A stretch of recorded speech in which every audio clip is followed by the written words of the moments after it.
Diabesties, welcome back to another episode of the Your Diabestie podcast, the podcast that ensures you never have to do diabetes alone.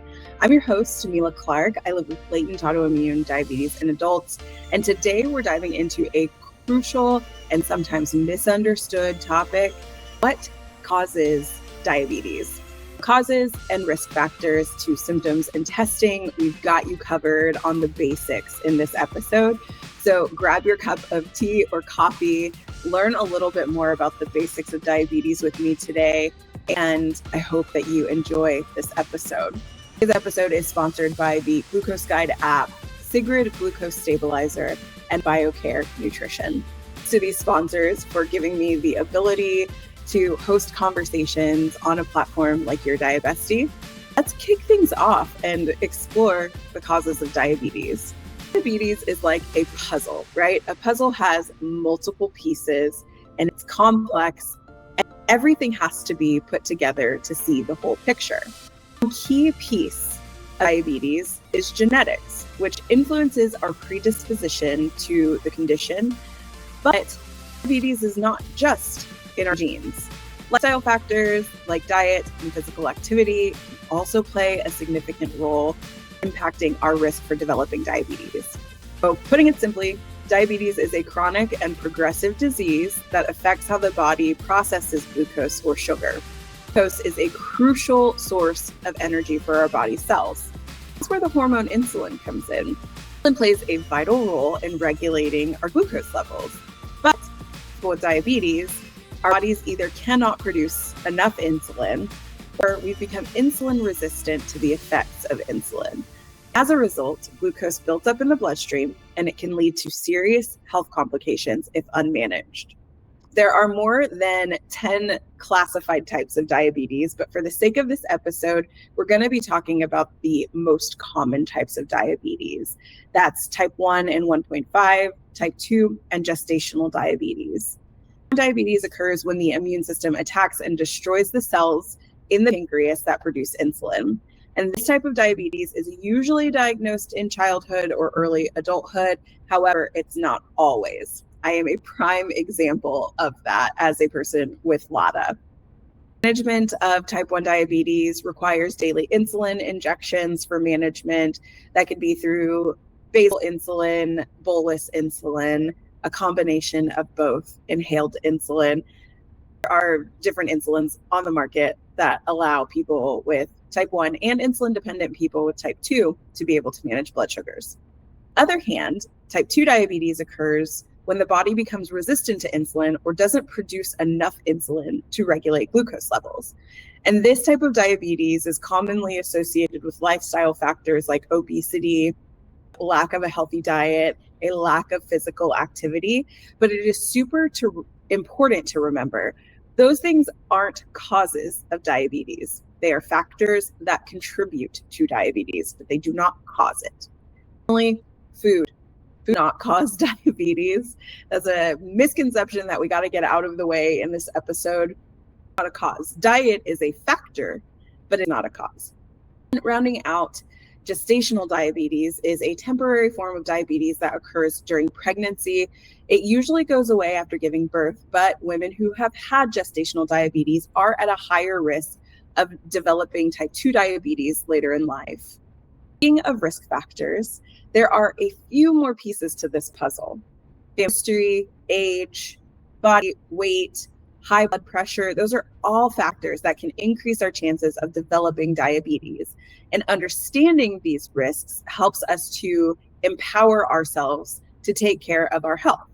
The exact cause of type 1 diabetes is still unknown, but it's believed to be a combination of genetic and environmental factors. To diabetes, some risk factors include family history, obesity, physical inactivity, unhealthy diet, and older age. Gestational diabetes occurs due to hormonal changes during pregnancy. Right along, let's delve into the symptoms of diabetes, because symptoms are our body's way of sending out an SOS signal that something is happening. And symptoms like frequent urination, unexplained weight loss, and fatigue are very common warning signs of diabetes. that these symptoms can prompt us to seek support and care we need is really important.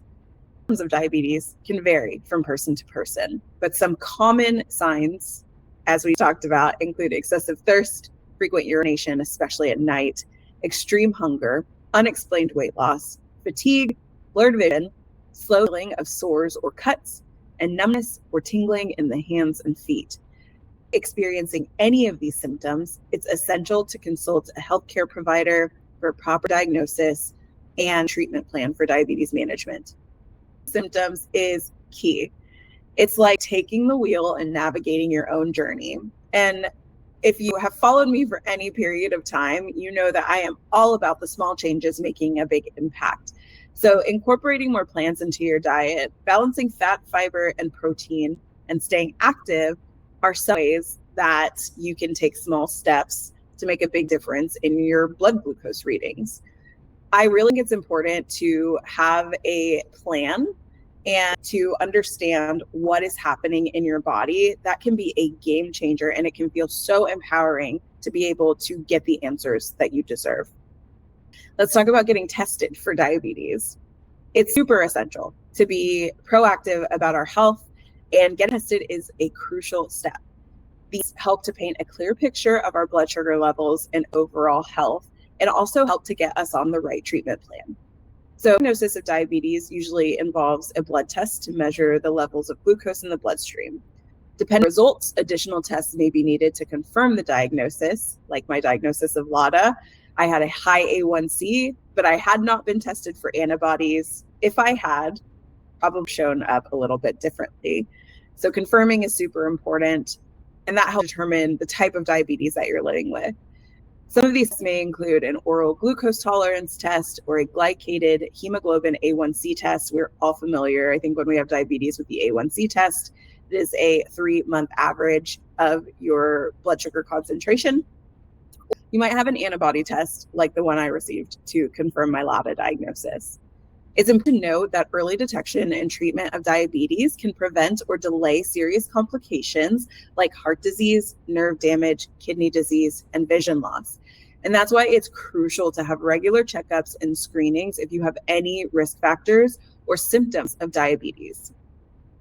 That wraps up today's episode on understanding what causes diabetes. I hope this added some additional clarity and gives you a better understanding of diabetes as a whole. I think the key takeaway here and in everything that I talk about is really that knowledge is power. And so if you suspect that you might have diabetes or are concerned about your risk, reach out to a healthcare provider. That's the first step in just understanding where you are. And seeking support is a sign of health and a sign of strength. It is not a sign of weakness. It is not a sign of you doing anything wrong.